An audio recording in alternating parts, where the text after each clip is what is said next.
Well, I believe in equality. I wouldn't say I'm a feminist. I would say I'm a woman. And above all, I'm a human being.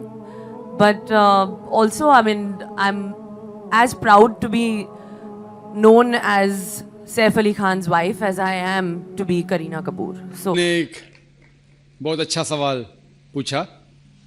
انہوں نے یہ کہا کہ اسلام مذہب میں جب کسی کا طلاق ہوتا ہے تو بہت سے ان پڑھ خواتین جنہیں علم نہیں ہوتا, ان کو جینے کے لیے کچھ پیسہ نہیں ہوتا, تو کچھ ایسا مینٹیننس جس طریقے سے ہونا چاہیے کہ نہیں.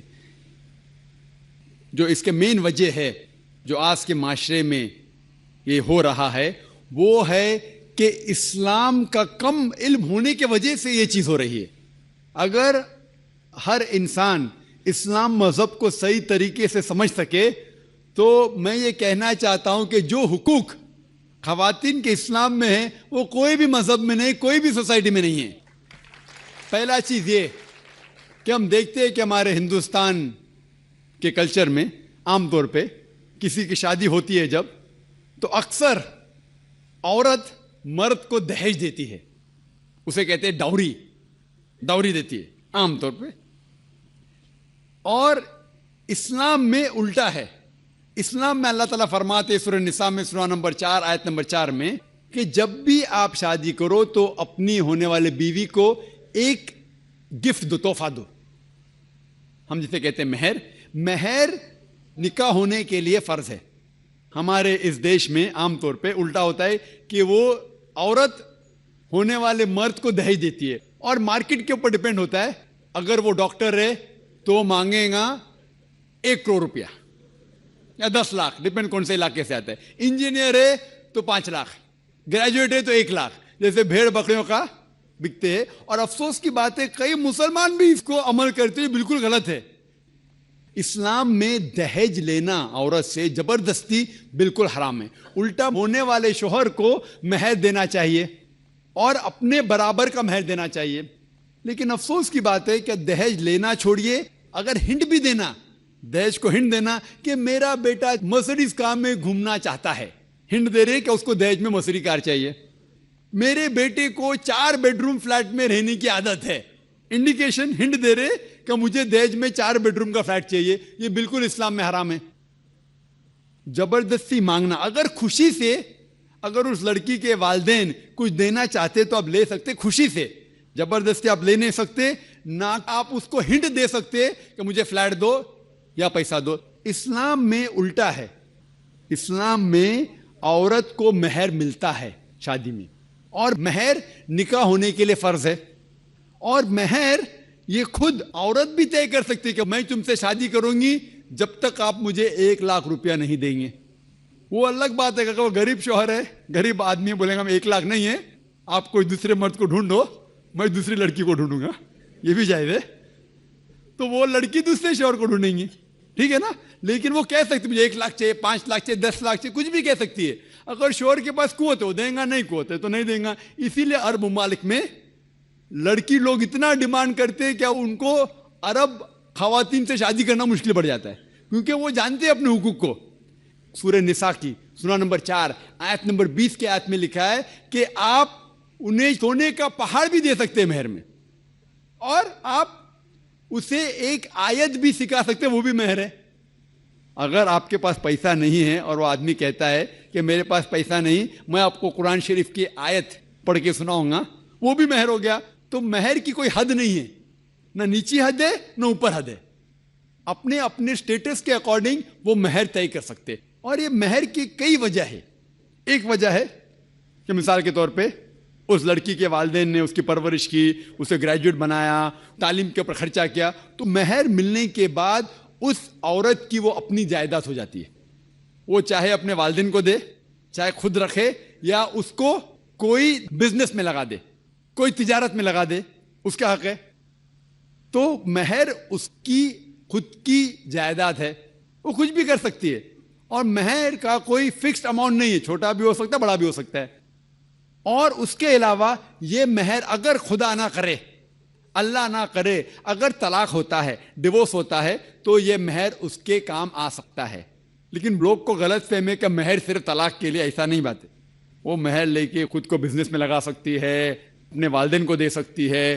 اور جہاں تک کہ اس کا خود کا سوال ہے، اسلام کے اندر جتنے فائنینشیل ایسپیکٹس ہے خرچہ اس کا، شادی کے پہلے ذمہ داری ہے اس کے والد کی اور اس کے بھائی کی، شادی کے بعد ذمہ داری اس کے شوہر کی اور اس کے بیٹے کی. All financial aspects, lodging, boarding, clothing, کھانا پینا، کپڑا، سب اس کو کمانے کی ضرورت نہیں.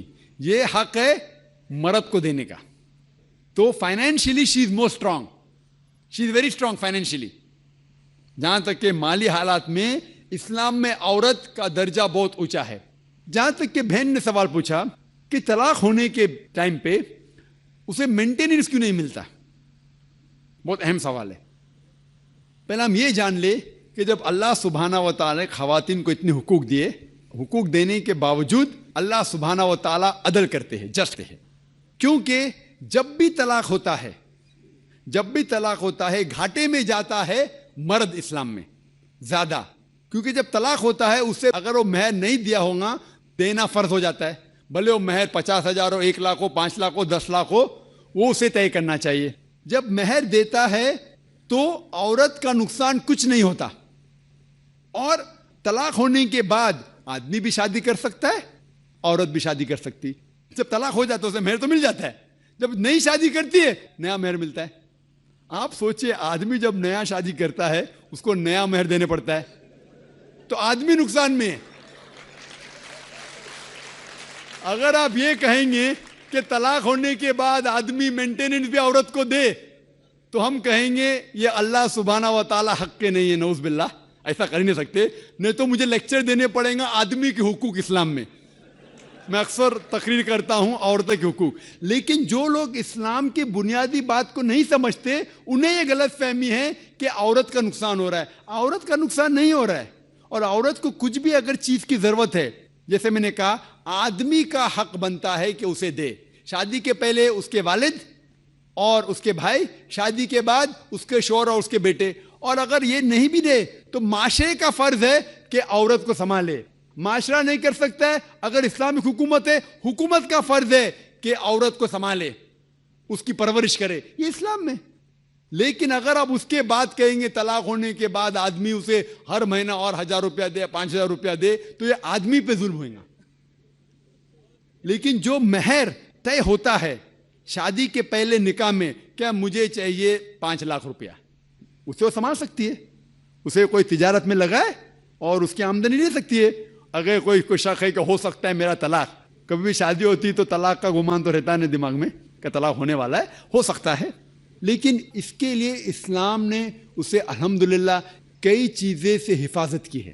تو مہر جو ہے اسے کئی فائدے ہیں. اور اس کے باوجود حدیث ہے محمد صلی اللہ علیہ وسلم کی کہ اگر کوئی آدمی اپنی بیٹی جس کا طلاق ہوتا ہے اس کی حفاظت کرتا ہے تو بہت ثواب ملتا ہے. تو اسلام میں جو طلاق شدہ عورت ہے اس کے لیے الحمدللہ کئی طریقے ہیں جس سے اس کی حفاظت کی جاتی ہے. جو آپ جو کہہ رہے ہیں وہ یہاں کے معاشرے کے بارے میں کہہ رہے ہیں، تو میں کہتا ہوں کہ یہاں کے خواتین کو اپنے حقوق خود پتہ نہیں. ان کی غلطی ہے، اسلام کی نہیں.